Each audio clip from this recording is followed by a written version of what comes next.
You and I, being YouTubers, we've made all of the mistakes in the book. Today, I want to just get together with you and chat about how we met, how we became friends, how we both do YouTube, some of the stuff we do together, and mistakes that we've made along the way across all of our channels that we really want to kind of like let everyone know don't do these things, because most of the time they're going to lead to negative outcomes. I know I have a bunch in my back pocket. You probably have a bunch yourself. Thanks for coming and hanging out today. It's going to be a super chill night as we talk about YouTube. Yeah, I'm pretty excited. I mean, everyone makes mistakes, but you learn a lot from them. And I wish I actually probably would have seen this video, when I started YouTube, because I'm going to say so much stuff that I wish I knew before I started. But for sure, let's talk about it. Yeah, man. So let's first talk about how you and I met, because I was doing Clash of Clans back in the day, and you have Discord, you get hit up by people all the time, and you hit me up in a DM on Discord or in my server, I don't remember what it was, and you were offering to help me out. So why don't you kind of like tell the beginning of that story, because it's kind of interesting how we became friends, and now you're like my best friend, and we met through YouTube, through Discord. So kind of fill everyone in on what you hit me up about and all that. It's an interesting story, actually, that pretty much no one knows, right? Maybe like very few people know this stuff. Yeah. But back in the day when I got into Clash of Clans and I just started watching YouTube, the first YouTuber I watched was actually Powerbang. Powerbang and then Ash back in the day, right? When they were doing all that stuff. I got really into that, started playing Clash of Clans, got into it. And then once Powerbang and Clash kind of dropped off and moved on and started doing other stuff, especially PB, there was a second generation of YouTubers, Clash of Clans YouTubers that I started watching, and that's kind of where I got into Echo Gaming, who was doing Clash of Clans, right? And then I got really into Clash of Clans. It was, a big thing. I got into professional scene. And then one day he was like making a video. I think it was like the video he made, the Family Circle, the Circle of Clans video, where you said, come join my clan family. And you gave him a Discord server. So I jumped into your Discord server, and that was right around the time when actually Discord just started becoming popular or whatever. And me being like a tech geek and whatever else, I started looking into Discord because I was actually looking into some of the stocks since the company way before it even started. In fact, I almost got a job at Discord, but I didn't take it because I didn't want to move to California. Anyway, so long story short, I got onto Echo's Discord, started looking around, and I mean, you had this like wide open Discord, like everyone could get in, whatever you want to do. And I was like, me being a tech guy, I was like, man, somebody can come in and just destroy this server. This is bad. We need to secure it, need to do a bunch of stuff. And me kind of watching Echo and like, you know how it is? Like, I think everybody on the other side of the screen will understand when you start watching YouTube, when you watch a specific YouTuber, you develop a relationship with them. And it's sort of weird maybe because they don't know who you are, but you feel like you really know who they are. And that's kind of what it was. Like, I kind of started caring for Echo Game, and I was like, what? I don't want someone to like screw this up or whatever. So I figured, you know what? I'm going to DM him and just be like, hey, man, you should really like secure this and this and this, and you should talk to your admins and do this because this is really bad. And I DM'd him thinking like, man, he's never going to answer back. But he did. Like the next day he answered back. We started talking. Next thing I know, I jumped on and helped you build your server. And fast forward to many years. Yeah. Here we are. Yeah, it's pretty cool. And back in those days, you didn't do YouTube at all. I remember having conversations with you about what you wanted to do on YouTube. And Tom, I remember being at a gas station on the phone with you. You were in my ear, and you said you wanted to do this and this and this on YouTube. I said, just don't make a YouTube channel for Clash of Clans. Just don't do it. It's not a good idea to start out in that space at that point in time. And honestly, that could lead us into like some of the first mistakes. And one of the reasons that I told you not to do it back then was because I was beginning to see struggles in that space because of how oversaturated it was. At that point in time, the game was probably out for 5 or 6 years. You said I was the second generation of YouTubers. At that point, we were probably up to the third generation of YouTubers. And I think the potential of growth there for you would have been a lot smaller than even I saw. Now, I have to give a lot of credit to Clash of Clans. Focusing on that game led me to a whole new career, leaving teaching, going into YouTube full time. So it was very good to me. I have nothing against, and I really love everybody over there at Supercell, but I just didn't feel that it was the best opportunity for someone brand new to YouTube to get into. And I still would give that same advice today. And there are still people that are coming out of the woodwork every day saying that they want to make Clash of Clans content, which if that's what they love, more power to you. But I'm telling you, we put a lot of our eggs in one basket on YouTube when you choose a game and say, I'm going to become a YouTuber for any game, this said game. And you and I, actually, Tom and I live close to each other. We live about 40 minutes from each other. We get together and hang out from time to time. We'll go out to dinner. And what we always talk about is YouTube. And the last time we went out, what was it?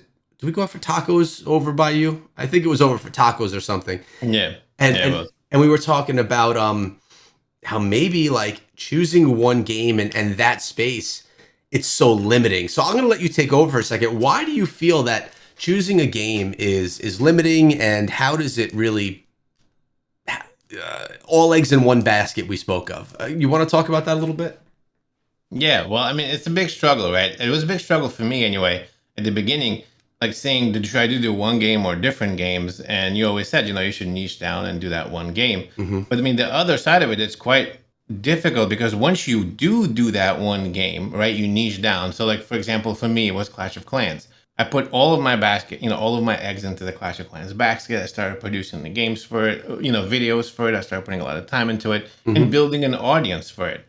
And the issue with that is you rely on that game. You rely on the developers. You'll rely on what happens within the game, right? A lot of the times you can talk about Diablo Immortal. I mean, maybe something that's a little bit of a whatever subject, but Immortal was a game that we all very much look forward to. I remember talking to you about it years before it came out. Years. I mean, back in the day, again, I was sitting in my own, working, and I was like, Echo, that Diablo Immortal game was looking pretty, sweet. And you're like, yeah, I'm going to start a channel for it.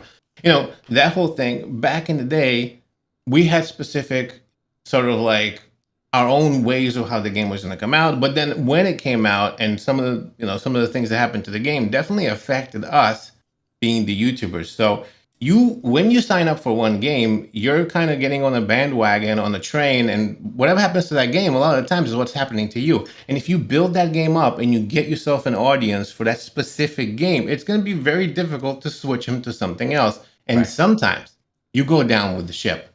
And that's the issue with just picking one game. But I mean, the other side of it is picking multiple games and not being able to niche down is pretty difficult as well. Welcome to YouTube, I guess. If you watch any of these YouTube advice things, which we watch them all, like I feel like I'm a pretty well-versed person on how YouTube works, how the algorithm works. I know you are as well. And I feel like you have to be if you want to be successful. So I know everything that I do wrong and I know everything that I do right. And I kind of know the path to success. Now, any of those videos will tell you niche down and then niche down even further. So let's use Clash of Clans, for example. Make Clash of Clans videos and really niche down into only base building videos or only Builders Hall, like really a niche portion of a game, because there's so many people doing Clash, you want to be a specific part of that. But like you said, you could go down with the ship. Now, who would have thought that Clash of Clans would be around for 10 years? More power to them. They're doing a great job. But let's use my Diablo example, your Diablo Immortal example. 2.5 years ago, Diablo Immortal was going to be released, right? And I decided, Blizzard hit me up. They took me out to BlizzCon. It was great. I loved the game. I played. I'm like, this is the future, man. And I made the channel for it. At this point in time, I believe I have 600 videos. I thought I said 400 in the last video I posted here, but I looked back and it was actually 600 videos that I've made over 2.5 years. Most of them were when the game wasn't even out. And I really thought the game was going to explode. But it didn't, at least not for me. I was the first person creating content for it. I probably still to this day have more videos than anyone on YouTube about it. And my channel is struggling at best, right? It makes a little bit of money, but not a lot. And I limited myself and I put a lot of eggs in a basket that were for a particular game. And the problem with that is, Tom, I was relying on the success of the game to determine my success. So it's hard enough on YouTube to get success yourself, but then to have to rely on another whole company to then give you the platform to have success yourself was tough. Now, Diablo Immortal had troubles from the start, right? Like their announcement went sour. They had the whole pay to win scandal and all this stuff that went along with it. I still think the game is great, as do tons of people, but it had a lot of stumbling blocks along the way, which I really think impacted my channel and anyone's channel that does YouTube negatively, yours included. And it was just an extra. It's just an extra step you have to take. So when you're making a channel, if you're going to make it in the gaming space, you just need to understand that your success is heavily reliant on the success of that game. So, to my future self, I would say maybe it's not a good idea to get involved in the game before it comes out, or at least that far ahead of time before it comes out. Maybe I don't need 300-400 videos before the game releases. Maybe I could do like 10 and put a lot less eggs in the basket. I had all my eggs in that basket, man. And right now it's like, I'm going to keep doing Diablo Immortal. I love the game, but it's really not where I wanted it to be. So, and by the way, if you're watching this video, this is a casual, friendly discussion with Tom and I. So throughout it, there's going to be tidbits of information sprinkled throughout. So hopefully you enjoy that. If you do, well, let us know, because I have a lot more ideas for this. So what do you think of that so far, Tom? I mean, made the mistakes. Now it's time to move on, or continue grinding or figure out what I want to do. But can we talk about, like, you mentioned the transitioning of channels, right? So my main channel, your main channel, Scrappy Academy. Let's talk about yours. You started Scrappy Academy. You started doing Clash of Clans content. I mean, I remember the days when you were in stream and I was pushing people to your channel being like, go, let's get him 500 subscribers today. I remember those days. And then later on, you decided that, you kind of lost the passion for Clash and you tried to transition the channel. So talk us through how that experience was for you, having a channel that was established with an audience and then trying to convert that audience, and maybe some tips on how to do it properly, because I know that you did a few things that were actually helpful for you in that transition. Yeah, it was actually one of the most difficult things I think I've ever had to do. The thing is, I didn't just like, what Echo just said, right? You have to niche down and then niche down even more. Like, I would think to myself, to my earlier self, like, hey, don't just play one game. That was my biggest issue. Should I play multiple games or one game? But it's not even that. It's not even just playing the one game. It's actually niching down in that one game and doing this specific type of content, because just playing one game is just too much even, right? But that was my issue. Not only did I switch games, I also switched genres, right? I mean, I went from playing Clash of Clans to covering Diablo Immortal, right? The AARPG. I mean, it's still in the mobile format, but still AARPG, completely different audience. And that's where your issue comes in. If you're going to do that, you're going to have videos that you're going to bring out. They're not going to be videos that your audience is used to, that you already signed up for. And they're not going to watch those videos. And when they don't watch those videos, YouTube is not going to promote them to any other audience, because your own audience is not watching it. And this is where you're going to come into a hard wall. And that's what I had issues with. To be honest with you, it was a wall that took a long, long time to beat. The first thing I had to do, and the first thing that's actually really helpful, and it's the craziest thing I had to do. Honestly, I think it was this channel called Film Booth that I watched one time, and they talked to me about it. I have a whole bunch of videos in Clash of Clans. Some of those videos, I mean, I wasn't like a big channel, but I wasn't small either. I had some videos that hit like 100,000 views, even more, because they were evergreen. I set them up. They were just locked in, right? When we talk about this all the time, having the right video that just serves the right audience over and over and over again. So this video just kept picking up views. They didn't start with a lot because I didn't have a big audience, but they ended with a lot. And those videos, when they picked up steam, just continually picked me up subs. And that was my issue. My issue was not only did the audience that I was watching wasn't watching my stuff because I was making different things, it was also I was picking up audience from the videos that were just having steam nonstop. So the people that signed up for my Clash videos never got Clash videos because I didn't make them anymore. So what I had to do was take all of the videos and unlist them. So not delete them because you'd lose the views from them, but literally take 200,000 view videos and unlist all of them, every last one of them, to just stop the bleeding. And that was the first thing that actually helped, because as soon as I changed the channel, it was just a nosedive, right? As soon as I stopped making videos for Clash, it just went right downhill. Everything was down. I mean, not like I was making money before, but I really wasn't making any money. I wasn't gaining anything. It was just terrible. It was hell, man. I was sinking. So honestly, that's the first thing I had to do. Once I switched that and I continually start making ARPG videos slow and steady, and eventually I did dig myself out of that hole where now my audience, because again, you're going to start losing subscribers, but as you're losing subscribers, you're going to start gaining the subs from the other side. So hopefully it's a nice, smooth, even flow for you where you're going to slowly start picking up steam. That's kind of what happened to me. So now I have an audience that's mostly Diablo and Diablo Immortal. And well, now I'm at a different, now at a different, I don't even know where I'm at now, but you know what I mean? Like I have an audience and I actually would successfully end up switching it. And now I do have videos, not Clash of Clans, like Diablo Immortal and even just Diablo 3 videos that are over 200,000 views and picking up steam in the ARPG world. I did successfully switch a channel with a hell of a lot of work, blood, sweat, and tears, but it did work. And time. So essentially what Tom is saying is you have to reinvent the whole channel and remove all the content that could bring in new viewers that are interested in that. So this is something that I didn't do. So let me take you through the evolution of my main channel. I started my main channel with Clash of Clans and Clash Royale, 2 uploads a day for like a year. And so already right off the bat, this is 6.5 years ago. So maybe the rules were different back then. But I just wanted regular content so people can come to the channel and see it. And I love both of the games, so I did both. They were both Supercell games, so whatever. I ended up fading out of the Clash Royale, went with Clash of Clans. It was the game that I enjoyed more. I got into the competitive scene, and that was great. The channel was doing great. It was growing, and I was super happy. I actually went full-time on YouTube with that channel, doing casting and all that other stuff. But then I did other things. I got a sponsorship with Rise of Kingdoms. That sponsorship was 6 months of daily videos. So what started happening to the channel was I started gaining views and subscribers from Rise of Kingdoms, and I was gaining views and subscribers from Clash of Clans, 2 competing audiences. They didn't really play each other's games. So when I would put out a Clash of Clans video, the Rise of Kingdoms people, they would say, oh, I don't want to watch that. They would ignore it, which if you know about click-through rate, that hurts your click-through rate. Then the Clash of Clans people would see a Rise of Kingdoms video. They would say, oh, I don't want to watch it. It would hurt the click-through rate. So the more content I put on my channel, the more games, the more I would be getting different audiences that would only be interested in that one niche thing and hurting all my other videos.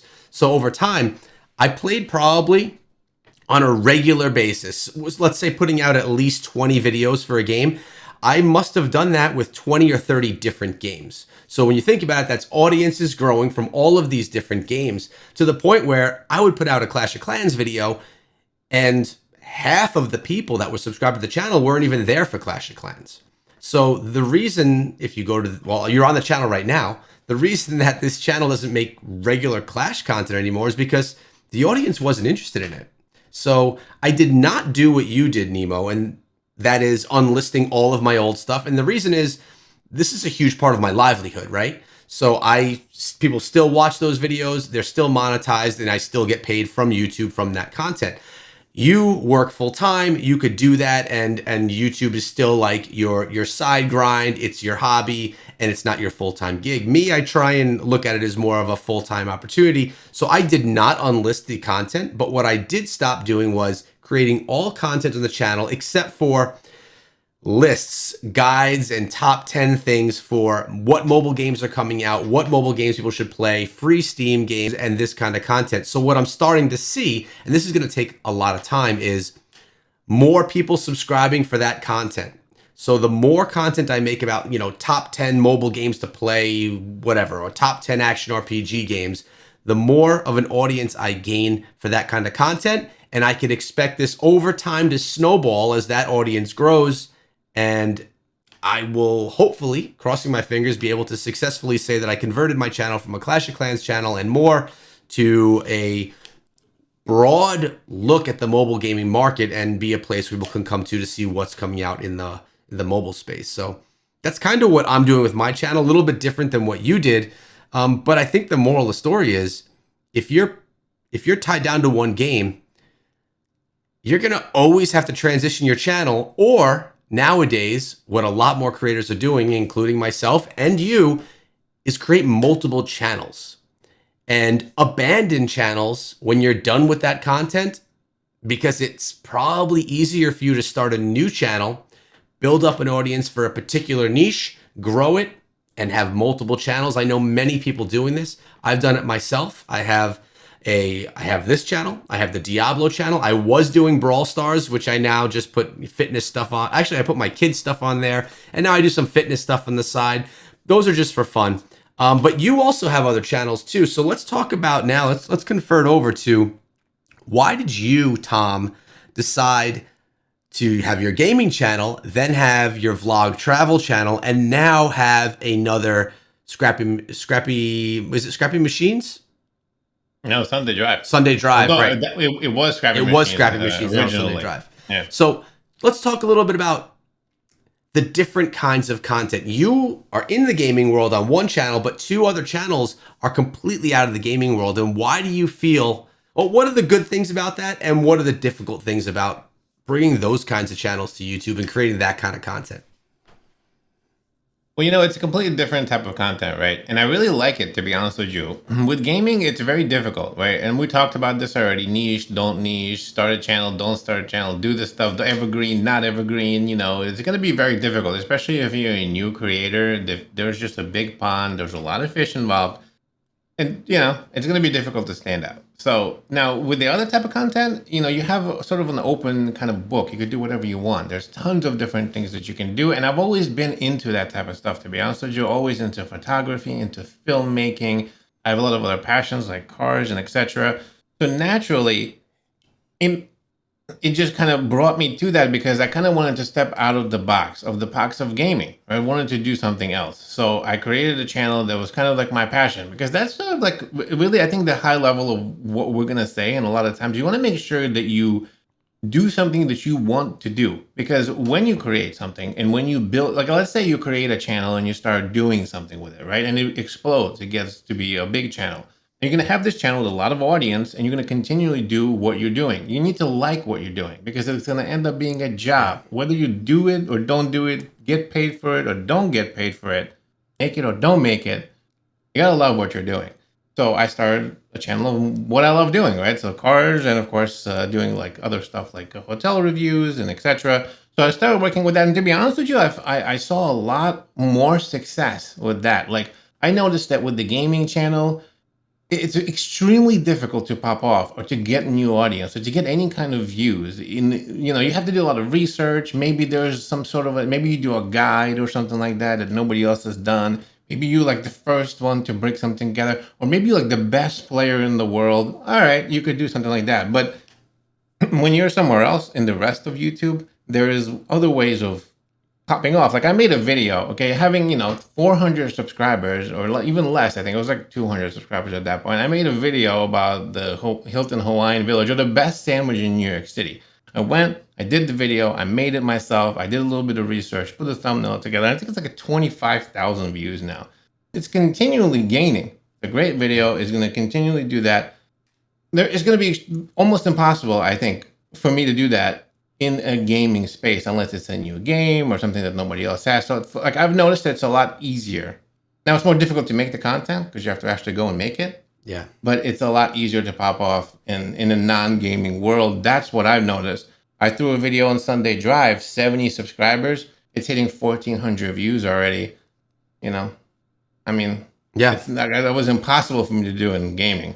So that's one of the things that I've noticed, you know, doing other type of content. Yeah, and we talk about it, and I talked about it in my little hangout chat with Darth Microtransaction as well. When we do gaming content, it's easy to get the content, like it's right here, you know, or it's right there on your computer. It's right here for us.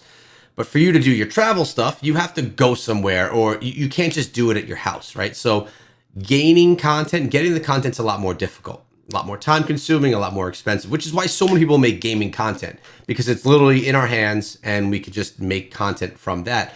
But it's so oversaturated, you have to get really creative with it so that you're different than everyone else, which, you know, let's talk about that a little bit. A lot of people, including us, we've all done the same thing. You watch YouTube, you say, oh, wow, that's a great video.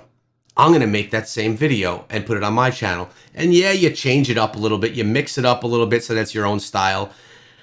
And maybe you will gain some views because that video did well. Maybe it'll recommend your video. But really, if you're really trying to make it and be successful, you can't just do what everyone does. You got to really bring something different. So let's talk about like Minecraft, for example. Game's been out forever. It's got thousands of creators making Minecraft content. Why is Dream able to explode and be one of the biggest people on YouTube? Do you know who Dream is? I'm assuming you do. Oh yeah, yeah, of course. Okay, so what? Why? What is he doing that makes it so much better? Is it his editing? Is it his personality? I doubt it because he just showed his face a month ago.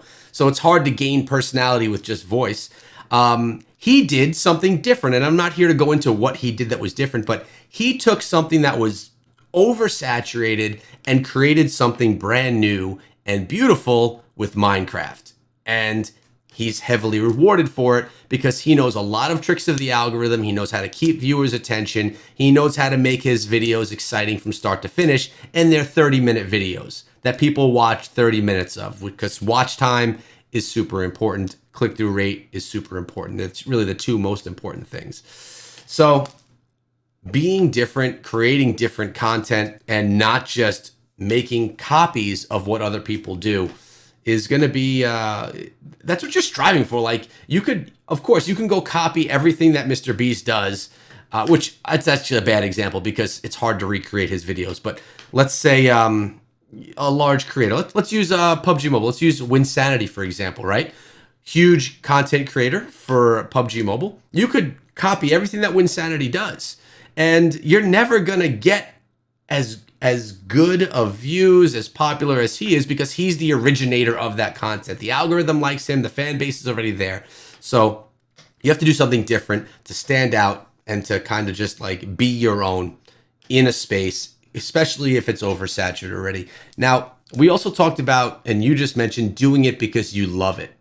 Tell a little bit. I mean, obviously, that's obvious, right? Who's going to go on YouTube, play a game that they hate, or do something that they hate just for the views, just to make money? So I want to get into a little bit more about why you have to do it, why you love it. So why do you think, Nemo, or why did you in your whole YouTube career choose things that you loved rather than things that you thought maybe would blow up a little bit more? I don't know. Well, I think it's extremely important. There's so many layers to YouTube, right? But just mentally speaking, in every sense of the way, but whenever you're doing something, and if you're gonna get into it, let's say someone says to you, "Ooh, you can make a video on underwater basket weaving," and you know what? It might pop off, and you think to yourself, "All right, well, I can make one video on it," and it pops off. Then you're gonna make another video, and then another video, and then your whole channel is gonna be about underwater basket weaving. But if you don't like underwater basket weaving, it's going to suck. It's gonna be your job. Yeah. And maybe if you need money and etc., and you don't have another job, I mean, it's whatever. But you're putting yourself into a position to where, like, I've just seen it so many times. So many YouTube channels, they're like doing something, and then they're like, you know what, like the guy just like, or the girl, whoever, just cut off and say, I can't do this anymore. I'm quitting because I hate this. I've been doing this forever and I can't stand it. Well, why did you start it? Why did you start doing it and build an audience for it? That's really important to have that sight, that foresight ahead to make sure that you understand if you build up an audience and you do something, you better make sure you like it, whether you're going to get money for it or you don't, right? I mean, if you do, it's a bonus. If you don't, you still love what you're doing and you make the content for it. So it was important for me to pick what I like to do.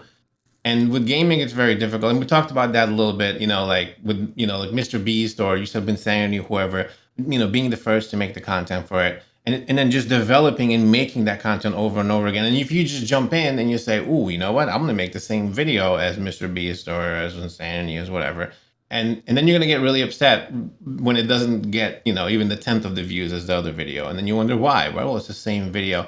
It's not even that you're not going to get into that audience. YouTube is never going to serve that. This whole thing about brand recognition, right? Yeah. I think like when I was a new creator, the biggest thing for me to understand was like YouTube. I think the best way to explain it is like a supermarket. You're gonna walk around and then there's gonna be shelves. There's gonna be that middle shelf, and that's like the highly contended shelf where you're gonna have the Winsanities and the Mr. Beasts and the whoever and all of those people that produce that content and have the brand recognition. When I go and I pick the cereal, I'm gonna get Blueberry Morning because I know it's good. I'm gonna go pick up Cheerios because it's Cheerios and there's brand recognition for it. And no matter what it is, it's Cheerios. If I look down on the shelf somewhere and at some point way down there, maybe there's some weird, cereal that I don't know about. I don't know if I'm going to pick it. I'm not going to trust it. I don't know what it's all about. I'm going to trust something that I go with. And that's what a lot of people do. So it's very difficult to do that thing exactly. So I think it's important as a new creator to make sure that you pick something that you're gonna niche down to, because we talked about this already, and continually produce and love doing that forever if you're into that, whether you make money on it or not. Man, I love that. I love that supermarket analogy. We've never had that discussion before. But that's a really good way of putting it. People trust Excellent. creators that are in. Yeah, that's totally good.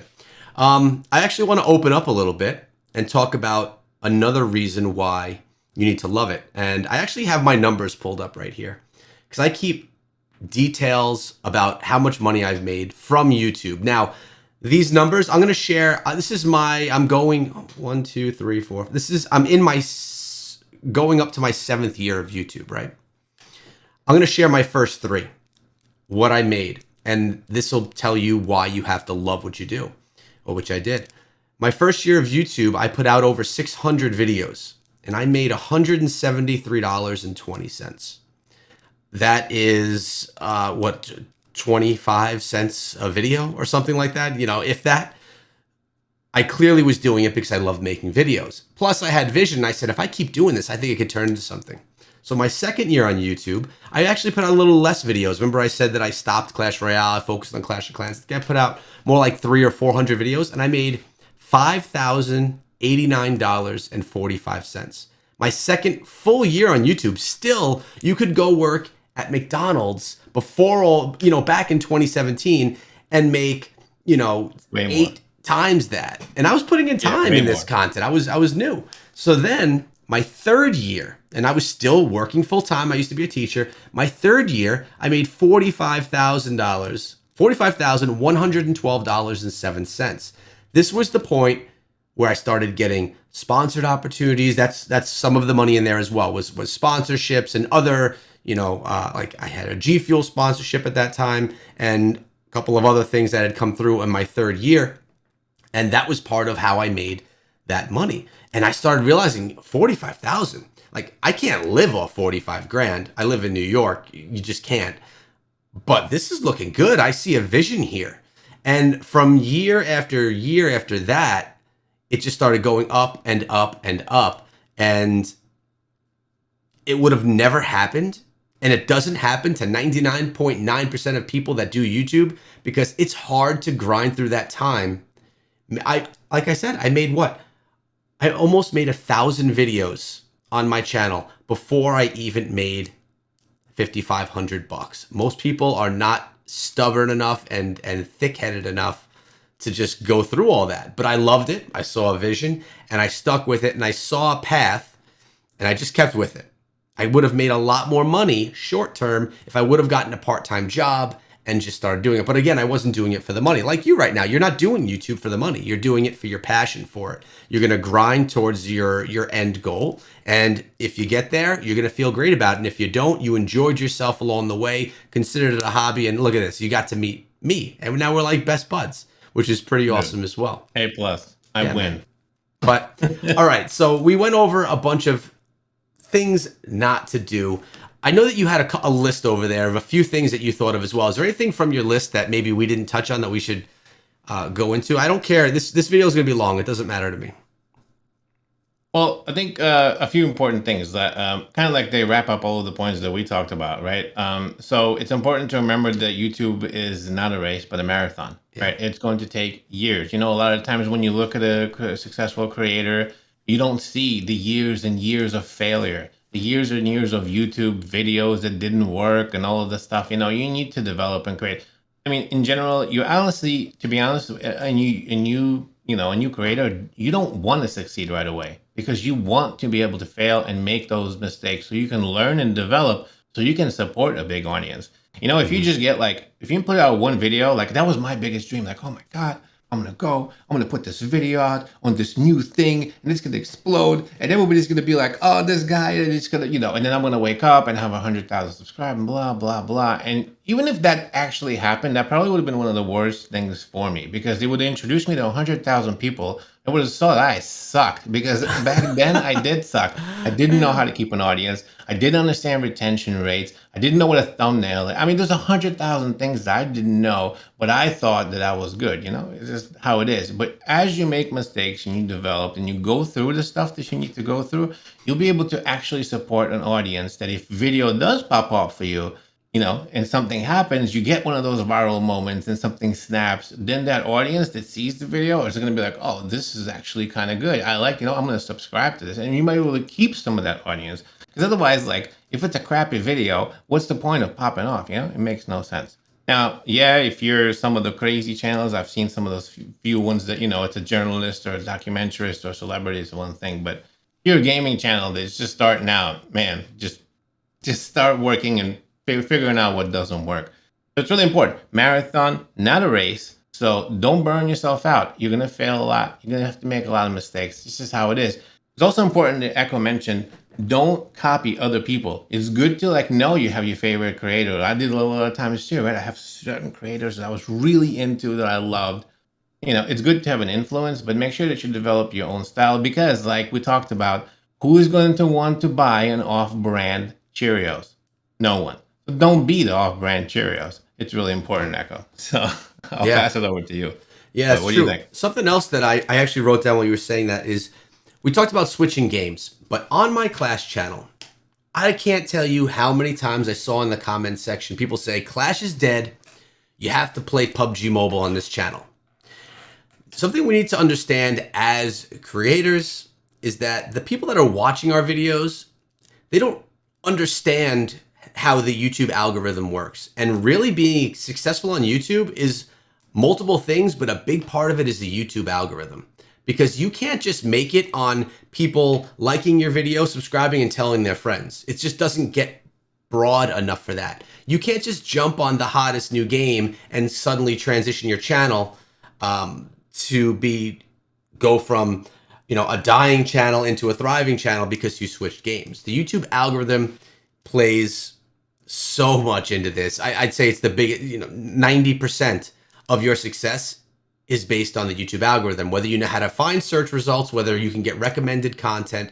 So if I were to switch over to PUBG Mobile, which by the way is one of the games that I tried switching to back in the day, I played in the first ever PUBG Mobile tournament. It was called Player Well Known.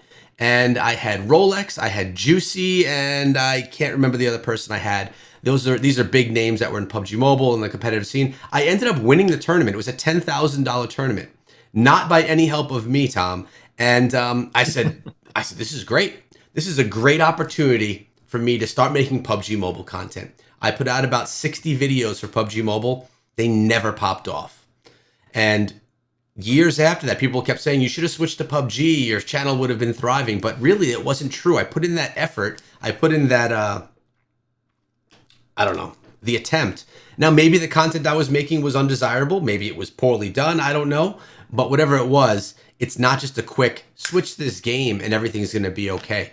There's a lot behind it, a lot of research that you have to do to make sure that that you get the results you want. Because at the end of the day, if you're looking to do this as a more than a hobby, it's like a small business, man. You don't just go buy a franchise outside next door for $100,000 and say, I'm just gonna dive in. I'm gonna just throw $100,000 into this franchise and open up a shop.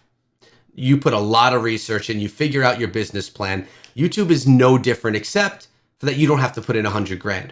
You can get involved in YouTube with very little money and grow into a channel. I mean, for me, I started talking into an Android phone that my friend put a recording app on, a screen recorder on. I knew nothing about it. And for, I think it was almost a year, I made all my content just on my phone with an editing program on my phone. And eventually I got a blue microphone that I plugged into my phone so I could have better audio. No face cam. It was complete trash, but you know what? It's how I started and we kept up with that. So you could start these things out with very little. So it's a lot less risky. Few quick tips. Audio is important, right? You can't watch those videos that have awful audio. What are some of the things that turn you away from a video right away? I have a Audio is the few. first thing. Yeah. Audio is number one. It's very important. Before you get a better camera, make sure you get a good microphone, because that's the first thing that will turn you off or any user off is a bad audio. Yep. Visually, it's important to be good as well, but audio is where it's at. My biggest thing, let's see, what turns me off the most is a video, like when someone doesn't get into, especially now, because Yeah. I'm into it now. So like I've been doing a lot of YouTube, like if someone doesn't get into what I'm talking about, if you have a title for a video that's like about like, I don't know, how to make popcorn when drank 14 beers, right? And if it doesn't have the beers or the popcorn or you making popcorn or a microwave or something like that within the first 15 seconds, I'm out. I hate it. So Yeah. I don't like when people like start a video with something else, talking about all kinds of other BS. Get into it. Don't waste my time. Yeah. You know what I Exactly. can't stand, which is along the same lines? Cheesy intros, animated, graphic intros. I used to, we all had them, right? I mean, Yeah, to the yeah. point now, I don't even use intros most of the time. I kind of just go into the content because yes, you want to have your brand, right? But man, I go to YouTube channels and I see that stuff and I'm like, and some of them are like 20 seconds long of something spinning Oh around yeah. with some cheesy music. And it's just like, this stuff is awesome. Don't use those. You don't even need them. Just get right into the topic of your video. And that's it. And another thing that I can't stand are when people steal your thumbnails. You have to make your own artwork. How many times have you had your thumbnail stolen? I used to have it happen to me all the time for Clash of Clans. You'd get, some kids in another country that are making a YouTube channel. They legit just find your thumbnail on Google, steal it. You could put claims in for it to take down their channel, which you never want to do. But just make your own art, even if it sucks. Just do your own. Although thumbnails are pretty important. Don't steal other people's stuff. That's always annoying too. You make a solid point. I'll piggyback on the whole idea of getting into stuff and having a 20-second countdown or whatever right at the beginning, right? Yeah. Or an intro, whatever you call that. I think it's important for new creators to remember that retention rate is what matters most, right? People clicking on the video and people staying on the video the longest. So whatever you possibly can do to keep them on the video longer is what you should be doing. So if you have the first 20 seconds of the video doing something that is not what you said you're going to do in the video, it's going to, lots of people, even if some of them are going to click off, and that's going to hurt your video. So it's really important to remember that is the hottest potato you have. You want them to keep watching. So if you slap a 20-second twirling over whatever with the thing on it, how many people are going to be like, ugh, and click off? So it's just, you're doing yourself a disservice. Just remember that. Retention is king. Yeah. Speaking of retention, people are probably like, well, I'm watching this video. We are 40 minutes into this video. This video was not created to get huge on YouTube. This video was not created to have great retention. This is just a series that I like to do. It's literally uncut, where I just get on here with friends and talk about knowledge from this virtual space. It's going to be extremely beneficial to people that really are looking for this kind of information, that are willing to sit through it, and that want to really get better at what they're doing, to try and pick someone's brain. It's like having a discussion with a friend. That's what these are meant for. I would say, because this is honestly more of like a podcast style at this point with the length of this video, but I would say if you were to make content like this on a regular basis, unless if it's extremely stimulating discussion, a video like this would be very difficult to grow a channel off of on YouTube, especially if it's unedited and doesn't have much.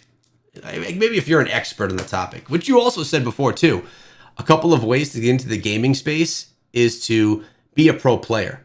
If you're a pro player, if you're one of the best players in a game, that's a really nice avenue for you to start a YouTube channel and start to see some success just based on your skill and people already recognizing who you are. So that's a nice, if you got that, YouTube may be a good idea for you. What do you got last, Tom? Anything? We all set? Well, I mean, honestly, we could talk about it for days. I'm trying to think of what I shouldn't mention. Tips and stuff for new YouTubers, we could talk about it for days. But yeah, if you just overall soak in everything we said, Yep. I think that was a pretty good high level discussion of what you should and shouldn't be doing. And the people that are watching this should definitely drop some comments. If you have any more questions and etc., slap them down below. We'll make sure we answer those. And I mean, I really like this. I could probably do this for days. But anyway, it's a lot of fun talking about this. I Whole mean, thing that means we did. should have YouTube. a follow-up one then at some point in time. I'm sure we could I expand the agree. topic, but let's end this one for now. I'm going to be leaving the links to all Tom's channels in the description of this video. Go check him out if you're into gaming content, which who knows where that's going to go. If you're into travel, which we know where that's going to go, or if you're into cars, because he's got a beast vehicle coming to his garage very soon. Check out his channels if you like this sub, and I'll see you guys in the next one.